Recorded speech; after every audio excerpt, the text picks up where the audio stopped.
महाराष्ट्रातील विधवा आणि एकल महिलांच्या प्रश्नावर काम करणारा कार्यकर्ता. आज आंतरराष्ट्रीय विधवा दिन. युनेस्कोच्या वतीनं जगभर हा दिवस साजरा केला जातो. हे दिवस साजरा करण्याचा हेतू त्या प्रश्नाकडे जगाचं लक्ष वेधावं आणि वेगवेगळ्या प्रकारे त्याच्यावर चर्चा व्हावी, कृती कार्यक्रम ठरावेत, हा त्याच्या मागचा हेतू असतो. विधवा दिन म्हटल्यानंतर विधवांच्या प्रश्नाकडे जगाचं लक्ष वेधलं जावं या दृष्टीनं हा दिन सर्वत्र साजरा होतो आणि म्हणून आपण सुद्धा या दिवशी विधवांच्या प्रश्नावर चर्चा केली पाहिजे असं मला वाटतं. 2011च्या जनगणनेमध्ये भारतातील विधवांची संख्या 5 कोटीपेक्षा जास्त आहे आणि जगामध्ये ती संख्या 24 कोटी 80 लाख इतकी दाखवलेली आहे. म्हणजे जगामध्ये साधारणपणे 25 कोटी विधवा आणि भारतामध्ये 2011च्या जनगणनेमध्ये 5 कोटी विधवा. ती संख्या आता किमान 8 कोटीपेक्षा जास्त झाली असेल असं मला वाटतं. एकूण स्टॅटिस्टिकनुसार महिलांची एखाद्या देशातली जी संख्या असते त्या संख्येच्या 10% संख्या ही विधवा महिलांची असते. त्यामुळं एकूण महिलांच्या प्रश्नामध्ये विधवांचा प्रश्न हा नक्कीच अपरिहार्य आणि महत्वाचा आहे हे याच्यातून आपल्या लक्षात येतं. जगातल्या वेगवेगळ्या देशामध्ये विधवांच्या बद्दलची धोरणं काय होती किंबहुना धर्मांनी काय भूमिका घेतल्या या दृष्टीनं सुद्धा आपण जेव्हा बघतो तेव्हा आपल्या असं लक्षात येतं की जगामध्ये धर्म वेगवेगळे असतील पण सगळ्या धर्मांनी विधवांचं शोषण करणं, विधवांना क्षुद्र मानणं, त्यांना माणसासारखी ट्रीटमेंट न देणं याच्यावर सर्व धर्मांचं एकमत आहे की काय असा प्रश्न पडावा अशी स्थिती आहे. म्हणजे वाचताना मला असं एका ठिकाणी वाचण्यात आलं की इजिप्त वगैरे या देशामध्ये जुन्या काळामध्ये एखादी महिला विधवा होत झाल्यानंतर तिच्या नवऱ्याच्या प्रेताच्या शेजारी तिला जिवंतपणे पुरण्याची पद्धत होती. म्हणजे हे ऐकताना सुद्धा आपल्या अंगावर शहारे येतात. म्हणजे भारतामध्ये जी सती प्रथा होती ती सती प्रथाच वेगळ्या पद्धतीनं इजिप्त किंवा या देशांमध्ये होती. चीन सारख्या देशामध्ये सुद्धा 14व्या शतकापर्यंत विधवांना सती म्हणून त्यांचा मृत्यू घडवला जात होता. म्हणजे भारत आणि चीन मधलं हे एक विचित्र साम्य. किंवा राजस्थानमध्ये जौहर सारखीची प्रथा होती की एखाद्या स्त्रीचा युद्धामध्ये नवरा मारला गेल्यानंतर शत्रू सैन्यांनी त्या स्त्रियांचा ताबा घेऊ नये म्हणून त्या स्त्रियांनी स्वतःला जाळून घेणं या प्रकारच्या ज्या प्रथा आहेत या एक प्रकारे वैधव्याशीच निगडीत आहे असं मला वाटतं. आणि म्हणून जगामध्ये वेगवेगळ्या धर्मग्रंथांनी याला एक प्रतिष्ठा दिलेली. म्हणजे स्कंद पुराणात भारतातल्या एका ठिकाणी असं म्हटलेलं आहे की विधवा स्त्रीच्या डोक्यावर जितके केस आहेत तितके वर्ष तिच्या नवऱ्याला नरकामध्ये खितपत पडावं लागतं. या वाक्याचा अर्थ घेऊन धर्ममार्तंडांनी मग स्त्रीच्या डोक्यावरचे जर केसच काढून टाकले तर तिचा नवरा नरकात राहणार नाही आणि म्हणून त्या स्त्रीचं केश वापन करायला सुरुवात केली आणि तिचं विद्रुपीकरण, तिला बाहेर पडायची लाज वाटेल अशा पद्धतीने तिच्या केश वापनाचा प्रकार महाराष्ट्रामध्ये सुरू केला. महाराष्ट्रामध्ये विधवा प्रश्नाला जवळपास 150-200 वर्षाची सुधारण्याची परंपरा आहे. पण दुर्दैवानं अजूनही फारसं काही घडलेलं नाही. 1855 साली जे ईश्वरचंद्र विद्यासागर जे पश्चिम बंगालमधले होते त्यांनी खूप पाठपुरावा ब्रिटिशांच्या मागे करून त्यांनी आज सांगितलं की भारतामध्ये तुम्ही विधवांच्या पुनर्विवाहाचा कायदा करा. आणि मग ब्रिटिशांनी त्या काळात 1856 साली हा जो विधवा पुनर्विवाहाचा कायदा आहे तो कायदा केला. पण तरी सुद्धा फारसे विवाह व्हायनात म्हणून महाराष्ट्रामध्ये त्या काळामध्ये 4-5 शहरांमध्ये विधवा पुनर्विवाह मंडळ स्थापन झाली. आणि त्याच्यानंतर जे न्यायमूर्ती रानडे असतील किंवा या सगळ्या मंडळींनी पुण्यामध्ये एका विधवा विवाहाचं आयोजन केलं. न्यायमूर्ती गोविंद रानडे जे होते तर त्यांनी त्याच्या निमंत्रणावर सही केली म्हणून त्यांच्यावर संपूर्ण बहिष्कार टाकण्यात आला. त्यांच्या घरातले ब्राह्मण नोकर सुद्धा काम सोडून दिले का तर त्यांनी फक्त त्या निमंत्रणावर सही केली. हे आपल्याला हास्यास्पद वाटेल. सगळ्यात महाराष्ट्रातला जो महत्वाचा प्रसंग आहे की जे महर्षी धोंडोकेश्वर कर्वे यांनी त्या काळात स्वतः विधवा विवाह केला. ही अत्यंत क्रांतिकारक घटना होती. पण ज्या माणसाला आम्ही भारतरत्न दिला त्या माणसावर सामाजिक बहिष्कार त्या काळामध्ये टाकण्यात आला होता. त्यांचं जे मुरुड नावाचं गाव आहे त्या मुरुड गावी ते जेव्हा त्या पत्नीला घेऊन गेले तेव्हा त्या गावातल्या त्यांच्या नातेवाईकांना सांगण्यात आलं तुम्ही जर यांच्याशी बोललात तर आम्ही तुमच्या अंत्यसंस्काराला सुद्धा येणार नाही. हे किती भयानक आहे मला सांगा. हे महाराष्ट्रामध्ये घडत होतं. केशवापन न केलेल्या महिलांच्या अंत्यसंस्काराला सुद्धा त्या काळातल्या धर्ममार्तंडांनी जायला नकार दिला. नाशिकमध्ये अशी एक घटना घडली होती की केशवपन न करता त्या महिलेचा मृत्यू झाल्यानंतर त्या मृत झालेल्या महिलेचं केशवपन करायला लावलं आणि मग तिच्यावर अंत्यसंस्कार झाले. इतका अमानुष प्रकार या महाराष्ट्रामध्ये विधवांच्या बाबतीमध्ये त्या काळामध्ये घडत होता. पण त्याला प्रतिकार म्हणून महात्मा ज्योतिबा फुले असतील, सावित्रीबाई फुले असतील, पंडिता रमाबाई, धोंडो केशव कर्वे, न्यायमूर्ती रानडे, लोकहितवादी या सगळ्या मंडळींनी त्या काळामध्ये विधवांच्या बाजूने आवाज उठवला. त्या रागरकर सुद्धा होते. ताराबाई शिंदेची पत्र आहेत, त्याच्यामध्ये सुद्धा ताराबाई शिंदेच्या त्या गाजलेल्या लेखामध्ये सुद्धा विधवांचा प्रश्न त्यांनी मांडलेला आहे. आणि म्हणून महाराष्ट्रातल्या ज्या सुधारकांनी हा विधवांचा प्रश्न अत्यंत आक्रमकपणे त्या काळामध्ये मांडलेला आहे. महात्मा फुलेंचं क्रांतिकारकत्व हे की या विधवांची खूप तरुण वयात लग्न व्हायची आणि त्या काळात त्यांच्याच घरातले जे पुरुष आहेत ते त्यांच्यावर शारीरिक अत्याचार करायचे किंवा कधी कधी या महिलांना सुद्धा मोह व्हायचे, कारण असे तरुण वय असायचं. आणि मग दिवस गेल्यानंतर या महिला आत्महत्या करायच्या आपल्या आबरूसाठी. पण महात्मा फुलेंच्या आणि सावित्रीबाईंच्या ते लक्षात आल्यानंतर त्यांनी बालहत्या प्रतिबंधक गृह अशा प्रकारची पाटी पुण्यामध्ये लावली की तुम्हाला जर मूल होत असेल तर ते मूल तुम्ही आमच्याकडे येऊन बाळंतपण करू शकता आणि मूल आम्हाला देऊ शकता, म्हणजे तुम्ही पुन्हा सुरक्षित तुमचं जगणं जगू शकता. त्या काळात तुम्ही जणू महिलांना वाईट नादाला लावताय अशा पद्धतीची प्रचंड टीका आहे धर्ममार्तंडांनी महात्मा फुलेंवर केली. पण महात्मा फुले डगमगले नाही आणि अनेक तरुण मुलींचे बाळंतपण करून ती मुलं त्यांनी सांभाळली आणि त्या महिलांच्या आत्महत्या वाचवल्या. हे महात्मा फुलेंचं त्या काळातलं क्रांतिकारकत्व. हा झाला इतिहासाचा भाग.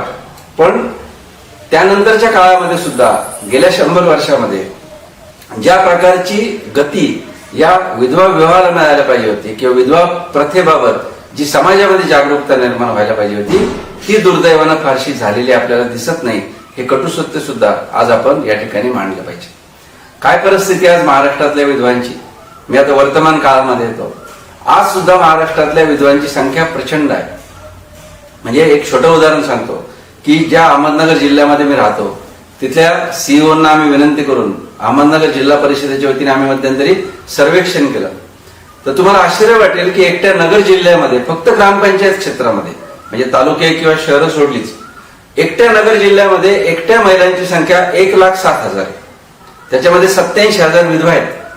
महाराष्ट्रातले जर 36 जिल्हे आपण धरले आणि प्रत्येक जिल्ह्यामध्ये ह्या 1-1 लाख महिला आणि शहरी भागातल्या जर धरल्या तर किमान ही संख्या 70 लाखापेक्षा जास्त असू शकते.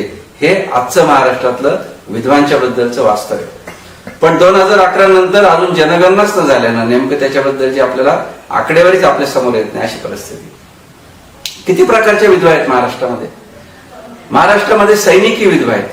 सैनिक विधवा म्हणजे ज्या तरुण सैनिकांच्या विधवा पत्नी असतात त्यांना आपण सैनिक विधवा म्हणतो. त्यांची संख्या साधारणपणे 18,000 आहे असे मानले जाते आणि त्यांचे प्रश्न अधिक गंभीर असतात. याचं कारण असं की सैनिक जो असतो तो नेहमी तरुणच असतो आणि तो काही कुठल्या श्रीमंत कुटुंबातला नसतो. सैन्यात आजही गरीब कुटुंबातले किंवा शेतकरी कुटुंबातलीच मुलं जास्त जातात. त्यामुळे गरीब कुटुंबातली ती विधवा असते आणि तिला जे वेगवेगळ्या प्रकारचे शासनाकडून लाभ मिळतात त्याच्यामुळे तिच्या पुनर्विवाहाला सासरचे लोक फारसं प्रोत्साहन देत नाही. तिच्या मालमत्तेचे अनेक प्रश्न असतात. सैनिकाच्या अंत्ययात्रेच्या दिवशी जी प्रचंड गर्दी असते, जी देशभक्तीची प्रचंड लाट आलेली असते ती पटकन ओसरते आणि त्यानंतर ही सैनिक विधवा कशी जगते याच्याबद्दल कुणी सुद्धा फारशी आस्था किंवा काळजी दाखवत नाही. अशी दुर्दैवानं वस्तुस्थिती आहे. मालमत्तेची जी इश्यू आहे तिच्या नावावर शेती करणं किंवा कारण तिच्या नावाला तिकडे सीमेवर असल्यामुळे तिची जी काही शेती वगैरे या सगळ्या गोष्टी याचं वाटप नीट झालेलं नसतं आणि त्यानंतर तिची परिस्थिती अशी बिकट असते असं अनेक उदाहरणांमधून दिसलेलं आहे. त्याच्यावर महाराष्ट्रातली एक संघटना स्वतंत्रपणे काम करते आहे. दुसरा जो महाराष्ट्रातल्या विधवांचा प्रश्न आहे तो दारू न होणाऱ्या विधवा.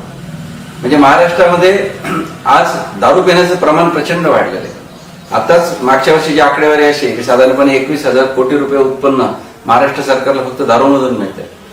पण याची किंमत इतकी मोठी आहे की जागतिक आरोग्य संघटनेच्या आकडेवारीनुसार भारतामध्ये साधारणपणे दरवर्षी 2,60,000 मृत्यू फक्त दारू पिऊन होतात. हा आकडा अत्यल्प आहे. याचं कारण असं की कोणत्याही डॉक्टरी सर्टिफिकेटवर हा माणूस दारूने मेला असं नसतं, त्यामुळे ते मोजणंच कठीण आहे. पण 2 उदाहरणं तुम्हाला देतो की किनवट नावाचं जे गाव आहे नांदेड जिल्ह्यातलं त्या ठिकाणी मी गेलो होतो. तर एसटी स्टँडच्या मागे अण्णाभाऊ साठे नगर नावाची दलितांची वस्ती. तिथल्या एका कार्यकर्त्याने मला यादी आणून दिली. तो म्हटला की आमच्या वस्तीमध्ये फक्त दारू पिऊन मेलेल्या तरुणांची यादी आहे, 54 मुलांची यादी होती. माझ्या गावामध्ये शाहूनगर नावाची एक वस्ती आहे. त्या वस्तीमध्ये 394 कुटुंब आहेत आणि त्या कुटुंबांचं मी सर्वे केल्यानंतर माझ्या लक्षात आलं की मागच्या काही वर्षामध्ये फक्त 394 कुटुंबांमध्ये 23 तरुणांचे मृत्यू फक्त दारू पिऊन झाले. मग हे जर फक्त मी तुम्हाला 2 वस्त्यांमध्ये सांगत असेल तर महाराष्ट्रातल्या हजारो गावांमध्ये किती माणसं केवळ दारूने मरत असतील आणि त्यांच्या विधवांची संख्या हा एक स्वतंत्र अभ्यासाचा आणि चिंतनाचा विषय. आणि म्हणून महसूल पाहिजे, सरकार चाललं पाहिजे अशा पद्धतीची जी काही भाषा केली जाते त्या पार्श्वभूमीवर हे दारूचं आजचं कठोर वास्तव. आणि या दारूनं ज्या महिला विधवा होतात त्यांचा प्रश्न इतका गंभीर असतो की एक तर दारुडा तसा मरत नाही, त्याच्यावर उपचारावर प्रचंड खर्च होतो, कर्जबाजारी महिला होतात आणि तरुण वयात मृत्यू झाल्यामुळे त्या महिला अतिशय वयानं तरुण असतात आणि कुठल्याही प्रकारचे कौशल्य नसताना त्यांच्या जगण्याचे प्रश्न अतिशय बिकट असतात. हे महाराष्ट्राचं वास्तव आहे. तिसऱ्या प्रकारच्या ज्या विधवा आहेत त्या रस्ते अपघातात होणाऱ्या तरुणांच्या विधवा. महाराष्ट्रामध्ये रस्ते अपघातामध्ये मोठ्या प्रमाणावर तरुणांचे मृत्यू होतात. जवळपास 1.5 लाख ते 1,80,000 पर्यंत मृत्यू हे केवळ भारतात मला वाटतं फक्त रस्ते अपघातामध्ये दरवर्षी होतात. ती संख्या वाढतच चाललेली. तर या रस्ते अपघातामध्ये मरणारे सगळे तरुण ड्रायव्हर असतात किंवा वेगवेगळ्या प्रकारची जी कुटुंब असतात त्यांच्या मृत्यूचा प्रश्न हा सुद्धा गंभीर आहे. महाराष्ट्रातल्या 4थ्या प्रकारच्या ज्या विधवा आहेत त्या शेतकरी आत्महत्येनं निर्माण झालेल्या विधवा हा सगळ्यात मोठा आकडा. महाराष्ट्रात आज असं मानलं जातं की दरवर्षी साधारणपणे 3,000 शेतकरी आत्महत्या करतात. 1995 नंतर जी आकडेवारी आपल्या समोर आहे त्याच्यामध्ये 75,000 शेतकऱ्यांनी साधारणपणे आत्महत्या शेतकऱ्यांच्या झालेल्या आहेत असं वास्तव आज आपल्या समोर सरकारी आकडेवारीच आहे. म्हणजे ती न मोजलेल्या आत्महत्या तर स्वतंत्रपणे असू शकतात. म्हणजे जर 1 लाख आत्महत्या फक्त जर गेल्या 1995 सालापासून असतील आणि आत्महत्या करणारे सारे तरुणच असतात, हे आपल्या सगळ्यांच्या समोरचं चित्र आहे. आणि म्हणून 1 लाख विधवा ह्या फक्त शेतकरी आत्महत्येतून निर्माण झालेल्या आहेत. ही महाराष्ट्रातील वस्तुस्थिती. कोविडमध्ये झालेल्या ज्या विधवा आहेत हा एक स्वतंत्र अभ्यासाचा विषय की ज्याच्यावर आम्ही महाराष्ट्रामध्ये काम केलं आमच्या संघटनेनं. तर भारतामध्ये साधारणपणे 4.5 लाख मृत्यू हे कोविडने झाले आणि त्याच्यामध्ये 1/3 मृत्यू म्हणजे 1/3 मृत्यू म्हणजे 1.5 लाख मृत्यू हे फक्त महाराष्ट्रामध्ये झालेले आहेत. म्हणजे भारतात 4.5 लाख, महाराष्ट्रामध्ये 1.5 लाख. आणि वेगवेगळ्या संस्थांनी जे नंतर रिपोर्ट दिले त्यांचं म्हणणं आहे की त्याच्या कित्येक पट मृत्यू महाराष्ट्रामध्ये झालेले आहेत. म्हणजे समजा 5-1 लाख मृत्यू महाराष्ट्रामध्ये झाले असं आपण जर गृहीत धरलं तर त्याच्यामध्ये 60% संख्या ही पुरुषांची होती. म्हणजे 5-30 3 लाख मृत्यू हे पुरुषांचे आहेत. म्हणजे साधारणपणे 2.5 ते 3.25 लाख विधवा या फक्त कोविडने झालेल्या आहेत. मला सांगा की आता मी हे जे 4-5 प्रकार तुमच्या पुढे सांगितले या 4-5 प्रकारांची आपण जर बेरीज केली तर ही संख्या मला असं वाटतं की 7 ते 8 लाखाच्या खाली येत नाही. म्हणजे सैनिकी विधवा असतील, दारूण होणाऱ्या विधवा असतील, रस्ते अपघातात मरणारे असतील, शेतकरी आत्महत्येचे असतील, कोविडने असतील आणि गंभीर आजाराने मरणारे जे लोक आहेत त्यांच्या विधवा, अशा प्रकारच्या विधवांचं जर वर्गीकरण केलं तर अनेक प्रकारच्या विधवा आपल्याला दिसतात. विधवांच्या प्रश्नाचा आणखी एक वेगळा आयाम असा आहे महाराष्ट्रातला की महाराष्ट्रामध्ये बालविवाहाचं प्रमाण खूप मोठं आहे. म्हणजे 4थं जे फॅमिली सर्वेक्षण झालं हे फॅमिली सर्वेक्षण मध्ये महाराष्ट्रातल्या बालविवाहाची संख्या ही 26.8 आहे आणि 5वं जे कुटुंब सर्वेक्षण झालं त्याच्यामध्ये संख्या 22%. म्हणजे महाराष्ट्रामध्ये जे 4 लग्न होतात त्या 4 लग्नातलं 1 लग्न बालविवाह आहे. ही शासकीय आकडेवारी आहे, परत मी तुम्हाला सांगतो. आणि ह्या 4 लग्नात 1 लग्न जर बालविवाह असेल तर महाराष्ट्रामध्ये ह्या ज्या तरुण विधवा आहेत या तरुण विधवांचे बहुतेकींचे लग्न हे बालविवाह आहेत. कारण ग्रामीण भागामध्ये ज्या महिला विधवा असते तिचा बालविवाहच झालेला असतो असं आमचं आतापर्यंतचं निरीक्षण. मी आपल्याला एक उदाहरण सांगेन. हिंगोली जिल्ह्यामध्ये औंढ्या नागनाथ नावाचं जे प्रसिद्ध देवस्थान आहे त्या तालुक्यामध्ये आम्ही गेलो होतो आणि जिनिंग फॅक्टरीमध्ये एक विधवा आहे म्हणून तिला भेटायला मी गेलो होतो. तर तुम्हाला विश्वास बसणार नाही आजच्या काळामध्ये त्या महिलेचं वय होतं 30. तिचा नवरा कोविडमध्ये वारलेला आणि मुली किती असाव्यात तिला 6 मुली. फोटो आहे माझ्याकडे त्या महिलेचा. 6 मुलींचा 6 मुली आणि नवऱ्याने सांगितलं की आपल्याला मुलगा झाला पाहिजे, त्या मुली पोसायची जबाबदारी माझी, तू कशाला टेन्शन घेते. आणि मुली होऊ दिल्या आणि 30व्या वर्षी ती बाई 30 वर्षाची असतात तो नवरा कोविडमध्ये मेला. ती बाई आज 200 रुपयावर त्या जिनिंग फॅक्टरीमध्ये काम करते. मी तिला असं विचारलं की तुझं जर आज 30 वय आणि तुला जर 6 मुली आहेत, 2-2 वर्षात जरी आपण गॅप धरला तुझं लग्न किती वर्ष झालं होतं. तर ती म्हणाली माझं 13व्या वर्षी लग्न झालं आणि 14.5 वर्षी मला पहिली मुलगी झाली. मला सांगा, हे जर महाराष्ट्रातल्या तरुण विधवांचं इतकं भयानक वास्तव आहे की 14व्या किंवा 15व्या वर्षी या महिलांचे लग्न होतात आणि 25व्या वर्षी जरी ती विधवा झाली तर तिच्या हातामध्ये तिचे 2-2, 3-3 लेकरं तिच्याकडे असतात आणि त्या मुलांचं वय सुद्धा 7 किंवा 8 वर्षाचं असतं. त्या वयामध्ये तुला मुलं आता कुठे लग्न करते म्हणून तिचं पुन्हा लग्न होऊ शकत नाही. इतकी भयानक परिस्थिती. आणि शहरातल्या मुली या वयामध्ये लग्न सुद्धा करत नाहीत. म्हणजे 25व्या वर्षी मुली लग्नही करत नाही शहरामधल्या. आपण अभिनेत्री पाहतो, अधिकारी पाहतो, करिअर करणाऱ्या मुली पाहतो, या 27, 28, 29, 30व्या वर्षी लग्न करतात. त्याच्या आतमध्ये आमच्या ग्रामीण मुलींचं सगळं संपलेलं सुद्धा असतं. आणि म्हणून विधवा प्रश्न आणि बालविवाहाचा प्रश्न हा आपल्याला एकत्रपणे बघितला पाहिजे, असा एक वेगळा आयाम मी आपल्या समोर मांडतो. हे ऐकणारे सगळे कार्यकर्ते म्हणून मला तुमच्या पुढे एक वेगळा मुद्दा मांडावा वाटतो की आपण प्रत्येक प्रश्नाकडे अशा पद्धतीनं फक्त घटना म्हणून बघत असतो. पण माझ्या या मांडणीमध्ये तुम्हाला असं जाणवत असेल की मी प्रत्येक मुद्द्याला आकडेवारी देतोय, वेगवेगळ्या रिपोर्टच्या आधार देतोय.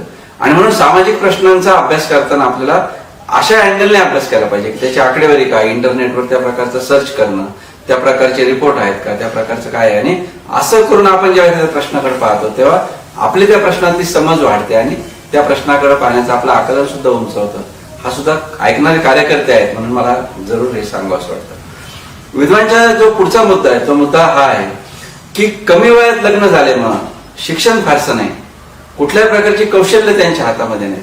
म्हणजे ग्रामीण भागातल्या विधवा आणि शहरी भागातल्या विधवा असं जर आपण फरक केला तर शहरी भागातल्या एखाद्या सुस्थिर कुटुंबातली महिला जर विधवा झाली तर तिला नोकरी असते किंवा तिच्या कुटुंबातले लोक नोकरी करत असतात, त्यामुळे तिचा प्रश्न तितका गंभीर नसतो. ग्रामीण भागामध्ये आधीच आमची सगळी सरंजामदारी ही व्यवस्था, आमच्या या सगळ्या गावगाड्याची सगळी व्यवस्था आणि याच्यामध्ये अनेक अगोदर स्त्रियांकडे पाहण्याचा आमचा जो दृष्टिकोन आणि त्याच्यामध्ये तिला घराबाहेरच पडू द्यायचं नाही, तिच्यावरची ती बंधनं. म्हणजे मुस्लिम कुटुंबामध्ये आज सुद्धा एखादी महिला जर विधवा झाली तर नंतरचे कितीतरी दिवस तिला एकांतामध्ये ती असते की तिच्याशी आपल्याला संपर्कच करता येत नाही. आम्ही काही मुस्लिम विधवांशी संपर्क करायला गेलो तेव्हा ते लक्षात आलं. किंवा हिंदू कुटुंबांमध्ये सुद्धा आम्हाला असं जाणवलं की आम्ही या कोविडमध्ये या महिलांसाठी जेव्हा काम करायला लागलो तर आम्ही फोन करायचो. फोन केल्यानंतर महिला कधीच फोन उचलायची नाही, तिचा फोन नेहमी दिराकडे असतो. आणि मग कोण तुम्ही, काय काम आहे, कशाला पाहिजे, कशाला बोलायचं तुम्हाला तिच्याशी, काय काम आहे तुमचं. म्हणजे पोलीस जेवढे प्रश्न विचारणार नाही तेवढे हे उलट तपासणी आमची घेणार. त्यांना भीती ही असते की एकतर हिचं काही अफेअर आहे का बाहेर, किंवा बाहेरचं कोणीतरी तिच्याशी संबंध ठेवतंय का, किंवा मालमत्तेच्या संदर्भामध्ये बाहेरचे लोक तिला उचकून देतात का. अशा प्रकारची मानसिकता ही बाहेरच्या त्या कुटुंबाची असते. आणि तुम्हाला सांगतो, काहींना आश्चर्य वाटेल की अक्षरशः 10व्या आणि 12व्याच्या दिवशी सुद्धा या घरातल्या मुलींना हाकलून देण्याचे प्रकार घडलेले. म्हणजे आपल्याला जे पूर्वी वाटायचं की विधवा झाल्यानंतर 2-3 वर्ष सगळे तिला जीव लावतात, तर असं आता काही राहिलेलं नाही. आम्ही कोविडमध्ये पाहिलं अक्षरशः 13व्याच्या दिवशी माहेरच्या सासरीच्या लोकांची तुफान भांडणं, का तर तिने मालमत्तेचा वाटा मागू नये. 10व्याच्या दिवशी धक्के मारून मुलीच्या वडिलांना घराबाहेर काढले. तर अशा अनेक प्रकार येतात. किंवा शारीरिक शोषणाचे जे प्रकार आहेत त्या तक्रारी सुद्धा गंभीर आहेत. आमच्याकडे असं एक प्रकरण आलं की तिला शेतामध्ये ती पाणी भरायला गेल्यानंतर सासरा तिच्याशी आपण मी येतो शेतात तर मग आपण गंमत करून अशा पद्धतीचं बोलताना शेवटी तिला घर सोडून जावं लागलं.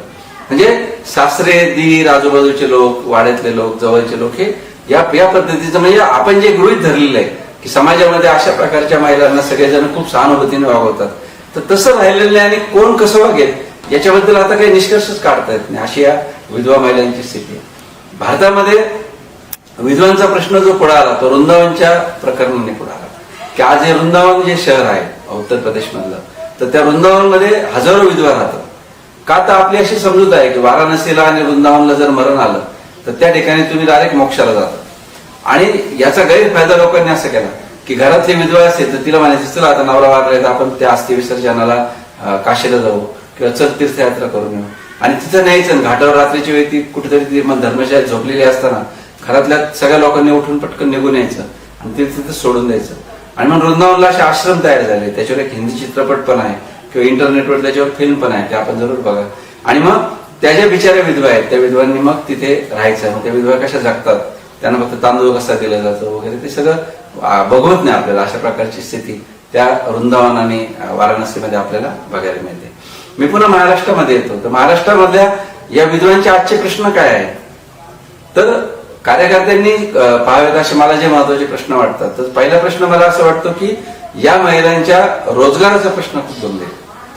म्हणजे महिलांच्या बाबतीत एक चांगली गोष्ट अशी आहे की महिलांना सहानुभूतीवर जगायला आवडत नाही. म्हणजे महिला माहेरी जाईल नवरा वारल्यानंतर, पण तिथं कधीच पूर्ण वेळ थांबणार नाही. ती परत सासरी येऊन राहील किंवा स्वतंत्र घर घेऊन राहील. माहेरच्या घरात गावात राहिली तरी स्वतंत्र घर राहून धुणे भांडे करेल, पण ती भावाच्या आणि बापाच्या पैशावर जगत नाही. हा जो स्वाभिमान महिलांमध्ये, ते मला सगळ्यात मोठी गोष्ट वाटते.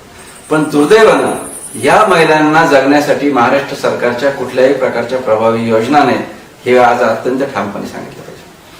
म्हणजे रोजगाराबद्दलची काय योजना आहे आज? तुम्ही महाराष्ट्रातल्या कुठल्याही मंत्र्याला किंवा कुठल्याही अधिकाऱ्याला किंवा कुठल्याही यांना विचारलं, ते एकच सांगतात, बचत गटाचा. एवढा एकच फक्त त्यांच्याकडे परवलीचा शब्द आहे की बचत गटामध्ये महिलांनी जायचं. आता बचत गटामध्ये जाऊन काय करायचं? बचत गटाचं कर्ज हळूहळू वाढत चालतं आणि मग त्याचा वेग, ते सगळ्या 10 महिलांचं एकमेकाशी अंडरस्टँडिंग, हे सगळेच प्रश्न गंभीर असतात. आणि या महिलेचं मात्र जगणं मरणच धोक्यात आलेलं असतं.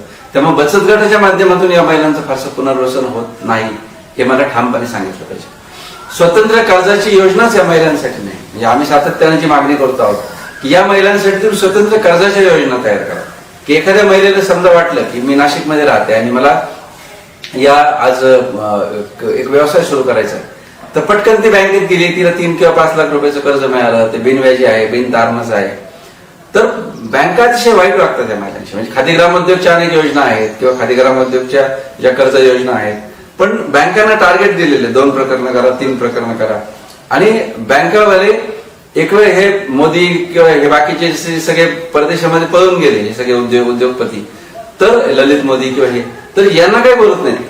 पण ते या विधवा महिलांना अगदी फार याच्या खाली तपासणार की हा मग तुझ्याकडे खर्च फेडशील का, तू काय करशील. म्हणजे लाख रुपये कर्ज सुद्धा यांना करून देतील. आणि इथले उद्योजक पळून गेले परदेशात, त्यांच्याबद्दल मात्र बँकांचं काहीच म्हणणं नाही. तर हा एक दृष्टिकोन मला बँकांचा या ठिकाणी आवर्जून नोंदवलं पाहिजे. तिसरी गोष्ट अशी की विधवा महिलांना काय मिळतं आपल्याकडे शासकीय योजनांमध्ये?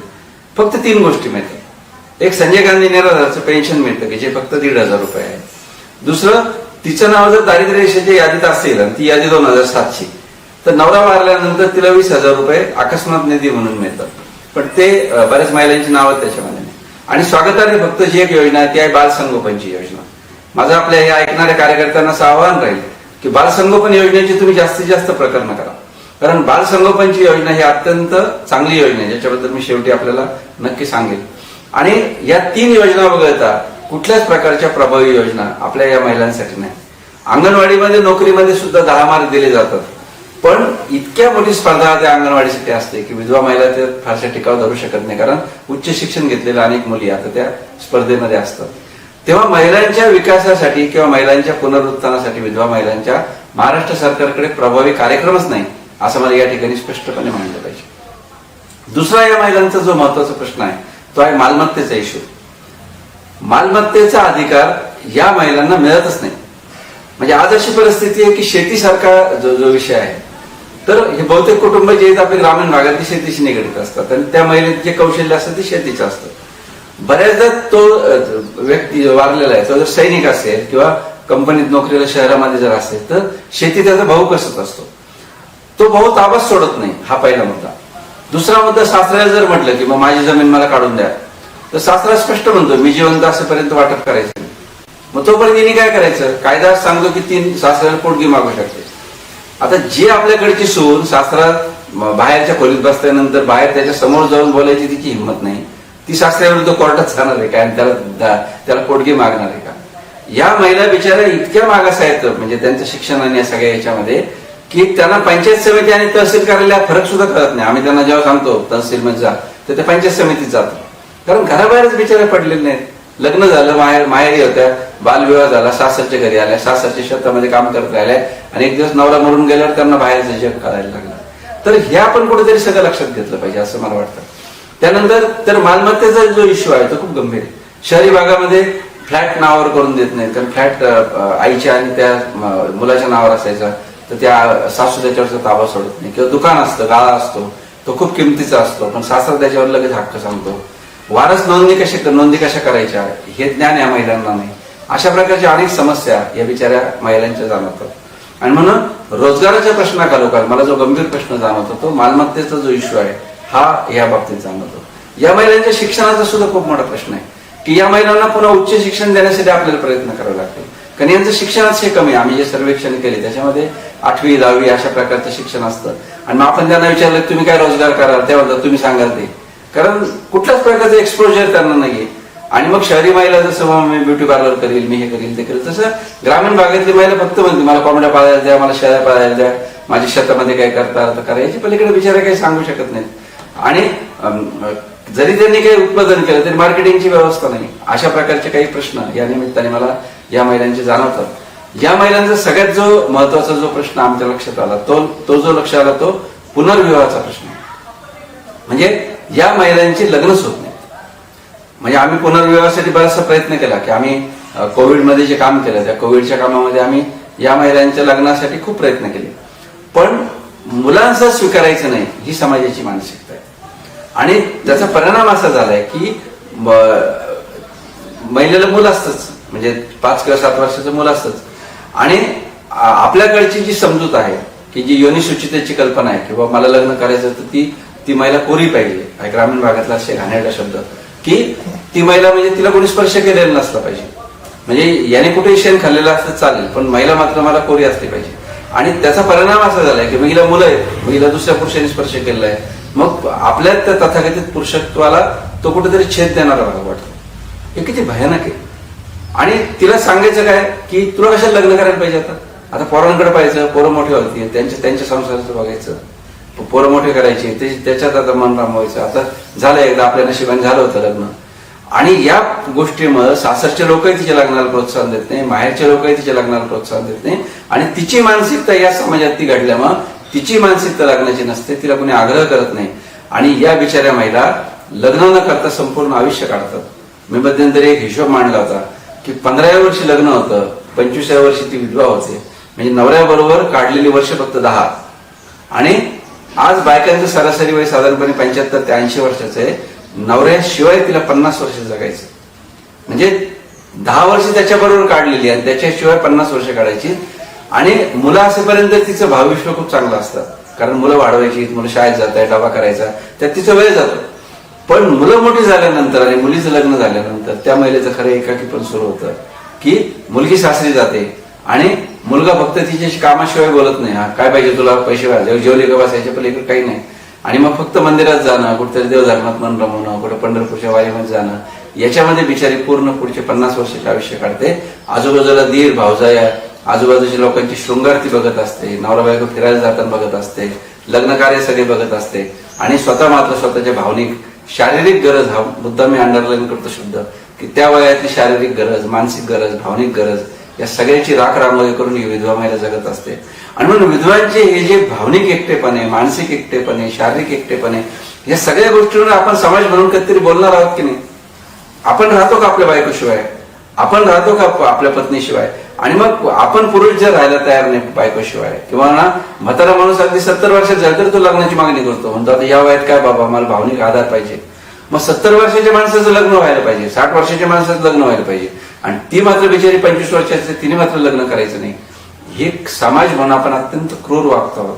आणि म्हणून मला असं वाटतं की जागोजागी आता अशा प्रकारचं विधवांच्या लग्नाबद्दलचं आपण प्रबोधन करायला पाहिजे. आम्ही मध्यंतरी उपमुख्यमंत्र्यांना आणि महिला बाल कल्याण मंत्र्याला एक पत्र दिलं, एक माग 2 महिन्यापूर्वी. त्या पत्रात आम्ही अशी मागणी केली की विधवा विवाहाला प्रोत्साहन देण्यासाठी सरकारनं जर विधवेला मुलं असतील 2 तर त्या मुलांच्या नावावर 2-2 लाख रुपयाची ठेव पावती केली पाहिजे. आणि 18 वर्षापर्यंत पैसे काढता येणार नाही अशा पद्धतीची त्याच्यामध्ये अट पाहिजे. म्हणजे त्या मुलांच्या शिक्षणाची जबाबदारी जर सरकारने घेतली तर मग लोक म्हणतील की चला मुलांची जबाबदारी आपल्यावर नाही, मग अनेक जण त्या महिलांशी लग्न करतील, अशी एक शक्यता मला वाटते. आणि म्हणून ती एक मागणी आपण सुद्धा सर्वांनी लावून धरावी असं मला या निमित्ताने सांगावंसं वाटतं. आणखी एक मुद्दा मला असं वाटतं याच्यामध्ये पुनर्विवाहाच्या संदर्भामध्ये, की पुनर्विवाहाच्या चळवळीला गती देण्यासाठी जिथे जिथे आपल्याला शक्य आहे त्या त्या ठिकाणी आपण बोललं पाहिजे. माझ्या भाषणाच्या मांडणीच्या समारोपामध्ये मला एक वेगळा मुद्दा मांडला असं वाटतो की कोविडच्या महिलांसाठी आम्ही काम केलं. महाराष्ट्रामध्ये जेव्हा कोरोनामध्ये 1,50,000 मृत्यू झाले, त्यातले साधारणपणे 70,000 महिला विधवा झाल्या. आम्ही या महिलांना मदत केली. साधारणपणे महाराष्ट्राच्या 85 तालुक्यामध्ये आज आम्ही काम करतो आहोत आणि 65 संस्था माझ्यासोबत जोडलेल्या आहेत. आणि या सगळ्या महिलांच्या बरोबर आम्ही या महिलांना शासकीय योजना मिळवून द्यायचा प्रयत्न केला, शासनाचे 50,000 रुपये मिळवून द्यायचा प्रयत्न केला. समाजाकडून आम्ही 3 कोटी रुपयाची मदत समाजामधून सोशल मीडिया किंवा या माध्यमातून मिळवून दिली. या महिलांना आम्ही 200 शेळ्या वाटल्या, जवळजवळ 300 शिलाई मशीन आम्ही या महिलांना वाटले, ब्युटी पार्लर काढून दिले, गिव्ह इंडियाची मदत त्यांना मिळवून दिली. या महिलांच्या मुलांच्या शिक्षणासाठी JM फाउंडेशन नावाची एक संस्था आहे, तिने 68 लाख रुपयाची फी या मुलांची भरली, जे खासगी शाळेमध्ये शिकतात. असं अनेक प्रकारे या महिलांचं आम्ही काम केलं. एका महिलेला घर नव्हतं, त्या महिलेला घर बांधून दिलं. आणि आमचे कार्यकर्ते भावासारखे या महिलांच्या 6000 महिला, विधवा महिला आज आमच्यासोबत जोडलेल्या आहेत. आणि या महिलांचे सगळे प्रश्न आम्ही सोडवण्याचा प्रयत्न करतो. आधी घरातल्या भांडणांपासून इस्टेटीचा प्रश्न, वारसाचा प्रश्न, किंवा मुलांच्या शिक्षणाचा प्रश्न, त्या मुलांना वसतिगृहामध्ये ठेवणं, काही महिलांवर कुठे काही पोलीस केस काही विषय असतील तर ते हँडल करणं, असं करून आम्ही या महिलांना उभं करतोय. आणि रोजगारावर आम्ही आता लक्ष केंद्रित केलेलं आहे. पण आम्ही फक्त कोरोना महिलांवर करत होतो, पण आता इथून पुढच्या काळामध्ये आम्ही सौ एकल महिला समिती नावाची एक समिती स्थापन केली आणि त्याच्या माध्यमातून आता आम्ही सर्वच एकल महिलांवर काम करतोय. म्हणजे फक्त विधवा नाही, तर विधवा, घटस्फोटित, परित्यक्ता, महाराष्ट्रामध्ये परित्यक्तांचा प्रश्न खूप मोठा आहे, म्हणून त्या महिलांवर पण आम्ही काम करतो. आणि या निमित्ताने महाराष्ट्रातल्या विधवांचा प्रश्न जेव्हा माझ्या लक्षात आला तेव्हा मला 2-3 मागण्या आपल्या पुढे मांडाव्याशा वाटतात. पहिली मागणी माझी ही आहे की आपण सगळ्या कार्यकर्त्यांनी महाराष्ट्र सरकारकडे एकल महिलांचं सर्वेक्षण करा, अशा प्रकारची मागणी केली पाहिजे. म्हणजे महाराष्ट्रामध्ये जेव्हा 1994 साली जेव्हा काँग्रेसचं सरकार होतं आणि शरद पवार जेव्हा मुख्यमंत्री होते तेव्हा महिला धोरण आपल्या सरकारनं त्या काळामध्ये आणलं होतं. तर आता एकल महिलांचं धोरण सरकारनं घोषित करावं, अशा पद्धतीची आपली मागणी असली पाहिजे. आणि एकल महिलांसाठी धोरण यासाठी आवश्यक आहे कारण ही संख्या खूप मोठी आहे. जसं मी सांगितलं की एकूण महिलांमध्ये 10% महिला ह्या एकल महिला असतात किंवा फक्त विधवा असतात. मग जर घटस्फोटित परित्यक्ता ऍड केलं तर ती संख्या 15% पर्यंत जाऊ शकते. तर 15% प्रचंड संख्या आहे. म्हणजे आज दलित आदिवासींची संख्या 10%, 8% महाराष्ट्रामध्ये. म्हणजे 12 आणि 15% जरी संख्या असेल तर प्रचंड संख्या आहे. आणि म्हणून सरकारने काय केलं पाहिजे की पहिल्या प्रथम जनगणना हो अगर न हो, पण महाराष्ट्राच्या पातळीवर ग्रामपंचायत किंवा नगरपंचायतच्या माध्यमातून सर्वेक्षण करायला पाहिजे. जसं आम्ही नगर जिल्ह्यामध्ये केलं. नगर जिल्ह्यात काय केलं आम्ही, तर प्रत्येक ग्रामपंचायतीच्या ग्रामसेवकाला आणि अंगणवाडी सेविकेला सांगितलं की तुम्ही तुमच्या गावातल्या एकल महिलांची यादी करा.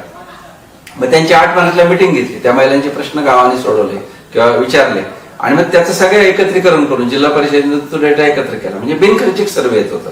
तसंच नगरपंचायत नगरपालिकेकडून करतायत.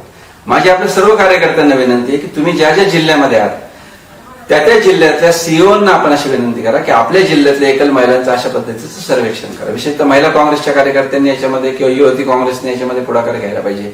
आणि अशा प्रकारचं सर्वेक्षण जर झालं तर मग तो डेटा खूप महत्वाचा ठरेल की गाव पातळीवर ती संख्या एकदा नक्की झाली की मग त्या महिलांना शासकीय योजना मिळवून देणं हे आपण करू शकतो, रोजगारासाठी काम करू शकतो किंवा जिल्हा परिषदेच्या ज्या ज्या योजना आहेत त्याच्यात प्राधान्यक्रम या महिलांना द्या, अशा पद्धतीचे धोरणात्मक निर्णय आपण घेऊ शकतो. उदाहरणार्थ कुठलीही नोकर भरती असते जिल्हा परिषदेच्या स्तरावर तर यांना त्याच्यामध्ये प्राधान्य द्या.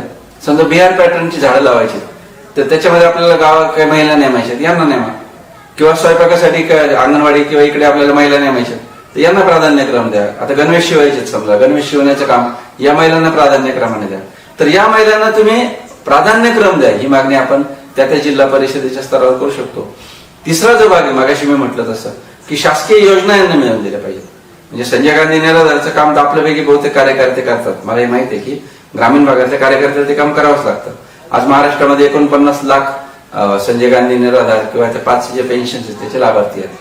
पुन्हा आकडेवारी आली तर ते प्रत्येक गोष्टाची आकडेवारी तो आपण पाहिली पाहिजे. पण त्याच्यावर आपल्याला एक संघर्ष असा करायचा आहे की संजय गांधी निराधार योजनेमध्ये जी उत्पन्नाची अट आहे ती आज 21,000 आहे आणि तो अत्यंत क्रूरपणा आहे. तुम्हाला सांगतो आज 21,000 रुपये उत्पन्न म्हणजे त्याला भागाकार करा बरं 365 58 रुपये येतं. मला सांगा 58 रुपये उत्पन्न असलेलं कोणतं कुटुंब आहे महाराष्ट्रामध्ये, भिकारी सुद्धा जास्त पैसे कमवतात. आणि त्या 21,000 अशासाठी अट ठेवली की महिलांना ती योजना मिळूच नाही. आणि त्याचा परिणाम असा झालाय की आज अनेक विधवा महिला त्याच्यापासून वंचित होतात. म्हणजे शेतीच्या उतारावर नाव असलं की तिला संजय गांधी मिळणार नाही, घर नावावर आहे तिला संजय गांधी मिळणार नाही. दुसरा त्याच्यातला वाईट प्रकार असा की त्या महिलेची मुलं जर 18 वर्षाच्या पुढे असतील तर त्या महिलेला ती योजना मिळत नाही. आणि 25 वर्षाची जर मुलं झाली तर ती योजना बंद होऊन जाते.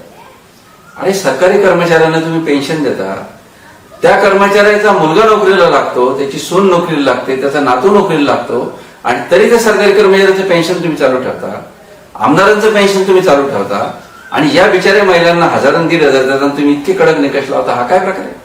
आणि म्हणून या निकषांच्या विरुद्ध आपल्याला संघर्ष करावा लागेल. हा एक मला महत्वाचा मुद्दा मांडावासा वाटतो. पुढचा मुद्दा असा की बाल संगोपन योजना, मगाशी मी तिचा उल्लेख केला, त्यासाठी तुम्ही सगळ्या कार्यकर्त्यांनी काम केलं पाहिजे.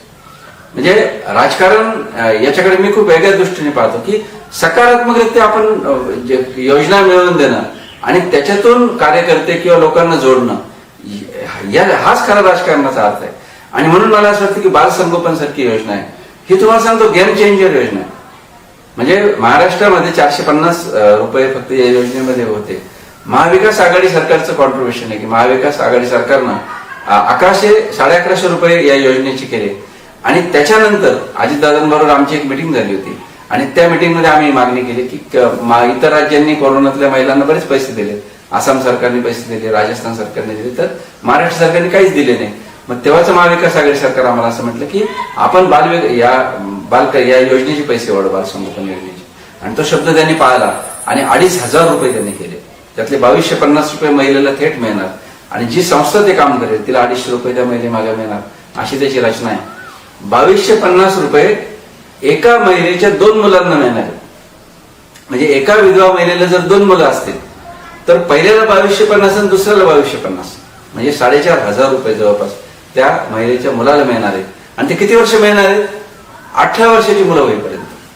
म्हणजे समजा अशी कल्पना करा की एक मुलगा पहिलीत आहे एक मुलगा तिसरीत आहे, तर पहिलीतल्या मुलाला 12 वर्ष ते पैसे मिळणार आहेत आणि तिसरीतल्या मुलाला 10 वर्ष ते पैसे मिळणार आहेत. याच्या इतकी चांगली योजनाच नाही तुम्हाला सांगतो. आज इतके पैसे जर त्या मुलाला मिळाले तर त्याच्या शिक्षणाचा प्रश्नच राहणार नाही आणि पुढे पुढे आपण त्याला मागे तयार करणं वगैरे अशा मागण्या करून ती रक्कम वाढवत नेण्याचा प्रयत्न करूया.